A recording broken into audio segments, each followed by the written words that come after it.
I was told, you know, to write a will with my parents, and they didn't know when they opened me up how much the cancer would have spread, because I couldn't have any more chemotherapy because my lungs couldn't cope with it. We don't know what's going to happen.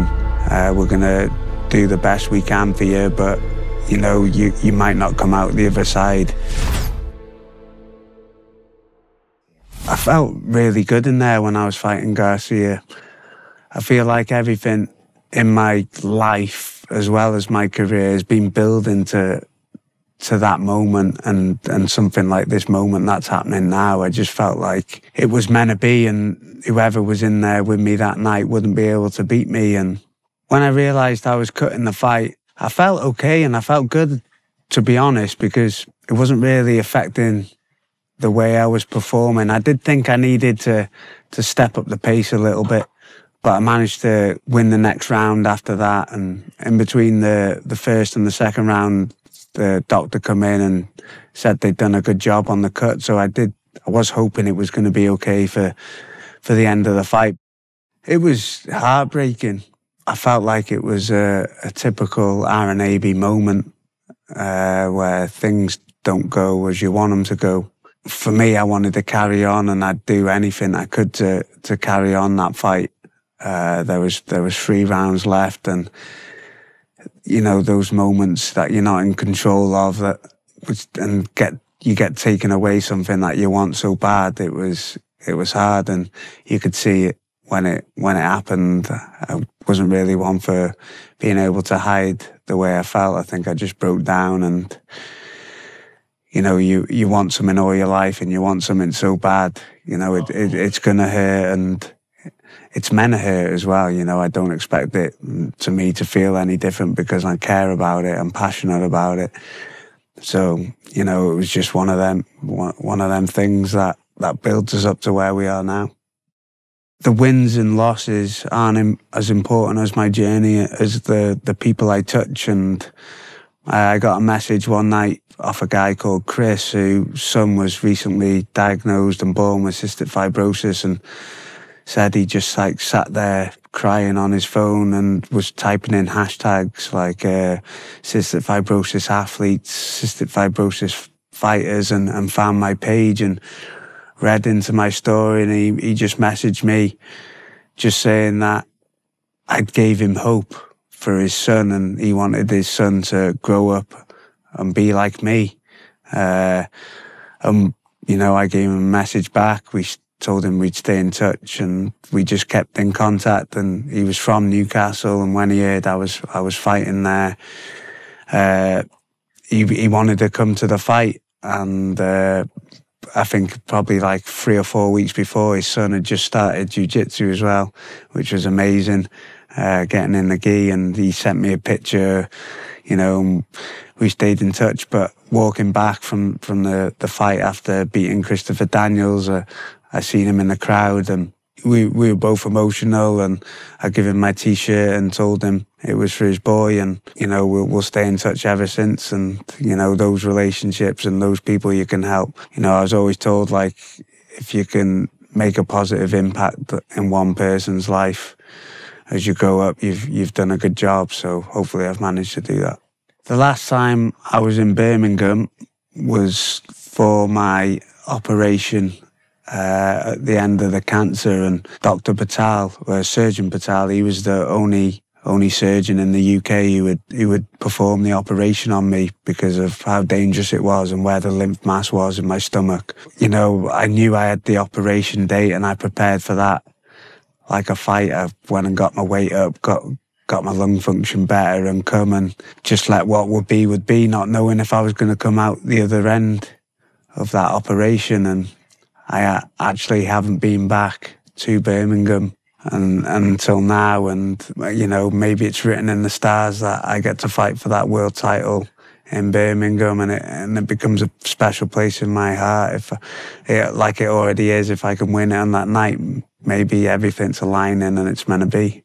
The thing with the operation was, I was told you know, to write a will with my parents. And they didn't know when they opened me up how much the cancer would have spread, because I couldn't have any more chemotherapy because my lungs couldn't cope with it. And it was just down to this operation now and being able to remove the cancerous tumours from my body and hopefully start the journey to recovery. And the surgeon got me in the room the night before with my uncle when we drove up, and he said to me, there's risks of crossing a road with a lollipop lady. There's risk of just crossing a 30-mile-per-hour road. He goes, tomorrow you're crossing the motorway blindfolded. We don't know what's going to happen. We're going to do the best we can for you, but, you know, you might not come out the other side.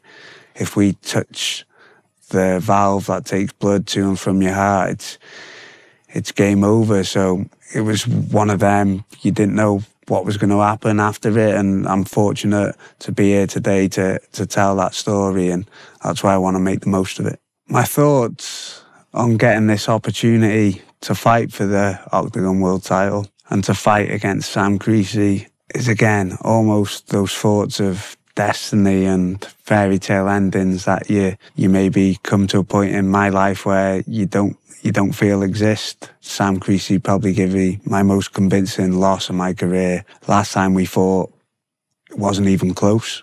And I feel like the odds for this fight online now, when you look at them, they sum up how the last fight went. But that's how it's meant to be for me. And things have changed in those 3 years since we fought those fights.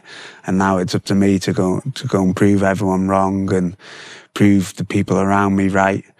And we've got a chance of doing something truly remarkable on that night. I feel like it couldn't be any bigger than Sam Creasy v Aaron Abbey. It couldn't be any tougher of a challenge than Sam Creasy. You know, he's the number one in Europe for a reason. So it's almost like, Aaron, you want to achieve your dream. Here's the boss man. Go and take him out. And that's what I'm preparing to give my best shot at doing on that night. And, you know, if we can do that and we achieve that, it'll be truly remarkable. And, you know, deep down, I believe in myself, and I'm going to go and give it everything I got. You know, physically, I was a lot weaker back then. I was still recovering.